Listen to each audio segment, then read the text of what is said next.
our hearts beat to the... Have you ever went to bed thinking, what am I going to wear tomorrow? Or didn't even want to put the effort in getting dressed? Or open your closet and see nothing that you like, see nothing that you want to wear. Oh well, by sewing your clothes, you have the freedom to create anything that you like on a budget that you want and still look amazing. So for today, I decided to make a loungewear set. You can dress it up, you can dress it down. You cannot beat the comfort in a loungewear set. Stick around and let's see what I come up with. This is one of my favorite. No matter how many fancy things I can make for myself, I still go back to whatever I love the most. I love to be comfortable. Lately, I'm not even in a mood to put makeup on.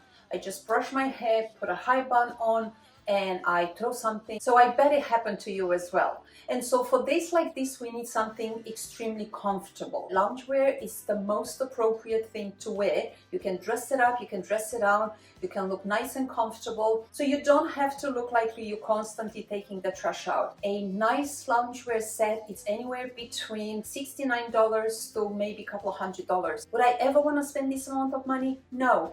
And by the way, there is no design and techniques needed if you use the right fabric. You definitely need a 4-way stretch fabric just so you can gain enough movement. A really fine knit usually gives you the softness that you need. Feels so nice and comfortable on the skin. And so for today's video, we're going to make a loungewear set. We're gonna make something nice, comfortable. I'm going to give it a high waist. I'm older woman. I appreciate a higher waistline when I see one. I know it gives me the right comfort snug around my belly. We have to necessarily give it a really nice cut. We just want to make it stylish. I want to wear it anywhere I want, whenever I want. So this is my challenge. I want to achieve that, looking comfortable, looking good, but at the same time looking expensive on an extremely low budget. Watch me making it, and I really want you to see how easy it is to create something like this. Does not require patterns, does not require you to knowing any special techniques. Let's see if I can achieve it in today's look. So the winner fabric for today is going to be this scuba. Doesn't have the extra texture of the knit that I would like, the soft kind of hugging, but has the stretch. And it's very easy to maintain, very easy to wear, very easy to care. It's only $4.99 per yards at my local fabric store, so I cannot get any better than that. Most likely I'm going to use for today's project probably about 2.5 yards. Let's get to work. You do not have to have an actual pattern. Most of the times we have things in the house that we get to use. It's so easy. So for today, just to make it even easier for you, I picked something that it fits me really good, and that is my pajama pants. I get to use today my pajama pants as inspiration. I will make sure it's nice and really well laid on the fabric. I pay extra attention to that. As you can see here, I laid on top of my fabric. And all I need to do, you need to give yourself the actual seam allowance. Measure and mark and then keep going.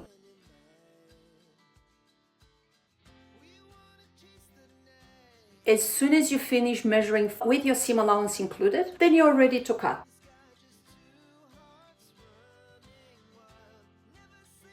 I don't really have to do anything else other than just following the contour of my existing pattern.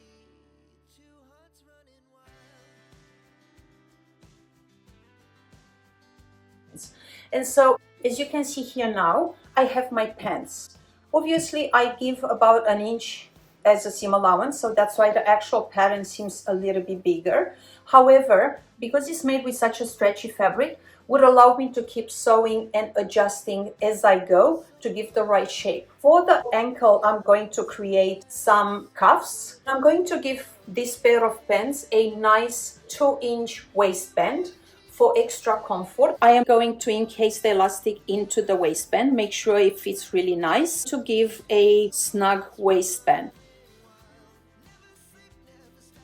So I'm going to use this fabric here as my waistband. I'm going to go ahead and sew my pants together to attach my waistband. I'm going to create some ankle cuffs. So for today's project, I decided not to give my pants an actual inseam pocket, which seems to make a lot of sense. I do have to have pockets on almost every pair of pants or dress that I wear. I'm going to go ahead and create a patch pocket.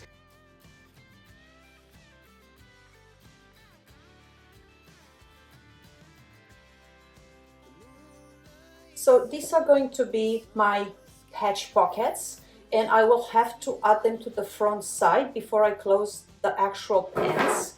And so I'm going to show you exactly how I'm going to do that. This is going to be my patch pocket. I'm going to leave the side of the pockets raw, and I'm going to go ahead and add them into the front panels of my pants. As soon as I'm finishing sewing inside seam and outside of my pants, I'm going to connect them here at the front, at the back, and my pants are going to be ready. Always make sure you line them up properly because some of the fabrics are going to slide. So that's what I've done right now, and I'm going to start sewing from my crotch and making sure I reinforce my stitches.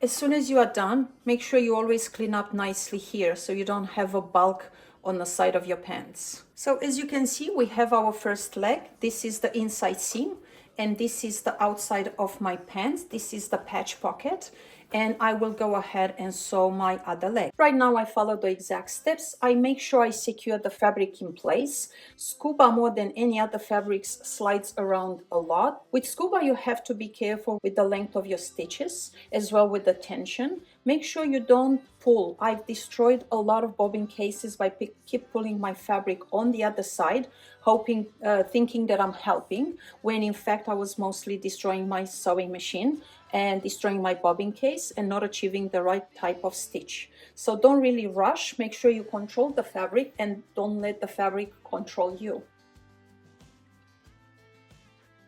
Also make sure your sewing machine actually goes over your pins.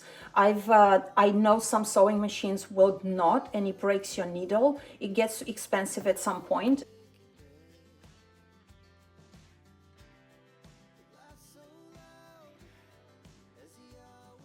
These are my pants. This is the front side of my right leg, and this is the front side of my left leg, right? So how do I get these things together to match the actual right sides and have the right side to the right side of the leg, of the left leg to the right leg? It's pretty easy. I'm going to leave one leg with the wrong side out, and I'm going to turn the other leg right side of the fabric out. I'm going to take this and I'm going to snake it inside of my other leg, and I'm going to match my seams together. Now this way, right here, I have my inside seams together. This is going to be what it comes between my legs, and it's right side with the right side of each leg together, meeting together at the crotch inside seam. So we have them this way here, and what we're going to do, we're going to stitch them just like this to give the shape and finalize our pants before we decide to put the cuff and before we decide to put the waistband. So let's do this right now. As you can see, right side to right side together, meeting at the inside seam just to form the crotch line. So theoretically, as of right now, my pants are ready. I sewed them together. These are going to be my pockets, as you can see here, but I do not have a waistband. I am not going to add any darts. I'm going to try to adjust my fit from the seams. I do not want to give any darts. I do not want to have anything that is going to stop the stretch of the fabric. As I'm going to do the sewing of my waistband, because the horizontal stitching, if I give a straight stitch, is going to stop my pants going over my hips, then I'm going to use stretch stitches. Because I need the freedom of my waistband, which is going to be about 27-28 inches to be nice and snug. I need to allow access for my hips, who are about 36 inches wide. Let's go and create a waistband and attach that right now. For my waistband, I'm going to use an elastic which is 2-inch wide. And so my waistband, I allow 5 inches wide because that would allow me to encase the elastic nice and snug. So right now I'm going to sew my waistband, and as soon as I finish with my attaching my waistband, I'm going to be able to cut my cuffs. So now that I created the waistband, I've actually left right here just a little bit of gap so I can put my elastic band in, and then I'm going to be able to attach it to my pants.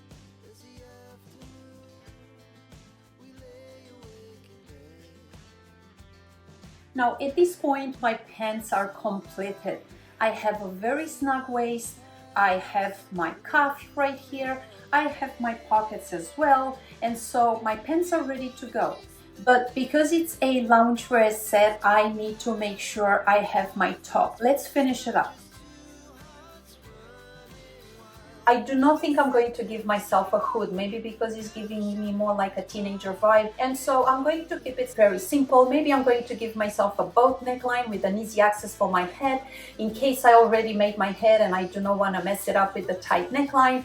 And most likely what I'm going to do, I'm going to give an off-shoulder sleeve. I don't want something tight, I want something to give me the freedom to move, and I want to look really nice and chic. So let's go ahead and finish my ensemble right now.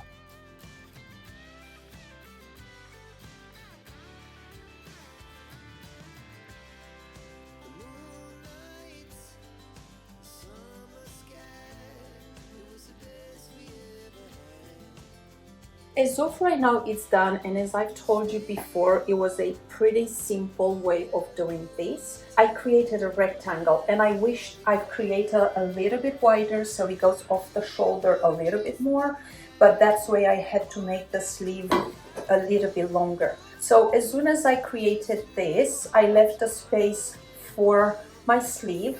I created a boat neckline, and because the fabric is so thick and stiff, it kind of looks a little bit puffy, so I did kind of like shape it up in a way that was more comfortable for me to put my head through. And as soon as I finished with adding my sleeve, I had to put a cuff as well, and I kind of created a long one. It's extremely comfortable, it's extremely stretchy. As I was going through, I decided to give 2 zippers on each side. Usually when you create something like this in a design world and you work with a manufacturer, they will increase the price of making your samples, and the actual prices at the store are going to be higher because of these zippers, which are considered extra. And obviously on a simple garment like this, is going to always be much more expensive for a manufacturer point of view to add the zippers.